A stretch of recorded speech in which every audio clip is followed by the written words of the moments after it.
Today is another one of those days that I don't really have anything interesting to say. It was not a particularly exciting day. For those of you who were wondering about what happened with the reactor, I went back to my game after I finished and powered it up, and it immediately blew up and destroyed my entire base. Like, the explosion radius on the Draconic evolution reactor is a lot bigger than it said online. Because it said, when I was doing my initial research on how to set the thing up, it said it explodes in a 200 block radius, and I was like, okay, well, I'll make sure I put the reactor 200 blocks away. Well, when it exploded in a 370 block radius. The swath of destruction was kind of breathtaking. Thankfully I had a server backup, so I went back and set everything up, realized what I did wrong, set it up again, still had it configured incorrectly, so I vaporized the base a second time. And then the third time, I still blew it up, but I had gone into the properties, the Draconic evolution properties, and changed the explosion type to something that would not annihilate my base until I learned how to use it. So I was getting sick of restoring backups. It's a lot easier to just rebuild the reactor than it is to rebuild the entire base.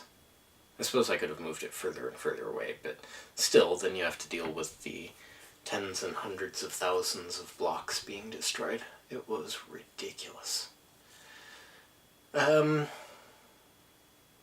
Yeah, so that's pretty much, if anybody was wondering what happened with the Draconic stuff, that was that. And this is a kit I will be building tomorrow. I have no idea what it does, but it's got a very nice silk screen here with all of the components, and I was doing some look at the traces and the fact that it takes 12 volts. We've got LEDs in series here, and I'm thinking it's probably, it looks like it's set up to be some sort of flip-flop. We've got a 9013 here, which is an NPN transistor, a little capacitor. This little tiny thing is just the decoupling capacitor for the trigger pin of the triple nickel. Then we've got some resistors, which are, there's probably going to be a current limiting resistor, and then two of these resistors are going to be set timing on the triple nickel. The capacitor is also going to be timing on the triple nickel. This is probably going to be speed of whatever it's doing. And I think it's probably just going to flip-flop between sides or do something to that effect, like chase around sort of by changing the LEDs. But we'll have to see.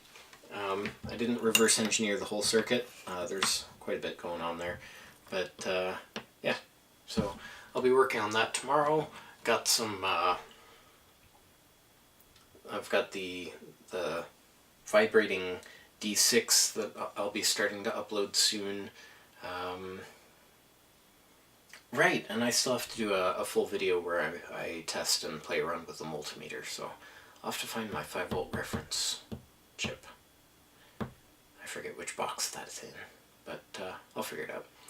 Anyway, quick vlog today, just a couple of minutes, so thanks for dropping by, and we will see you tomorrow.